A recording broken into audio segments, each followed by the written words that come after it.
I just pulled this out of my tire. Now I'm going to patch it with a plug kit, or plug it with a plug kit. This is the plug kit. I'll put a link in the description.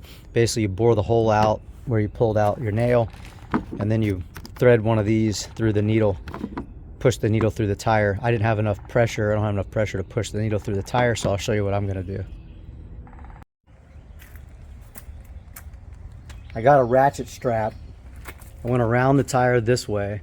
Keep in mind, if you go around this way, this is not centered. If this was centered, it probably would work if you went around that way. But because this isn't centered, you have to go around this way. That way, this thing's putting even force directly downward pressure onto the hole.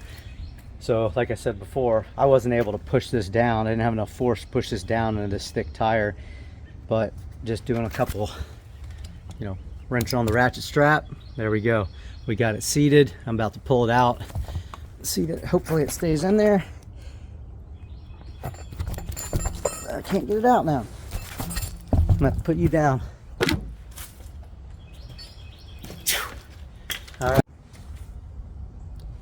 There we go. I was able to get it out. You see the little nub. So what I'm gonna do is just cut that little nub off. But now we've patched our tire and put air back in it. So it's super simple. I'll put a link in the description to the different parts that I used. If you have any comments or questions, leave those down below. All right, we'll let you go.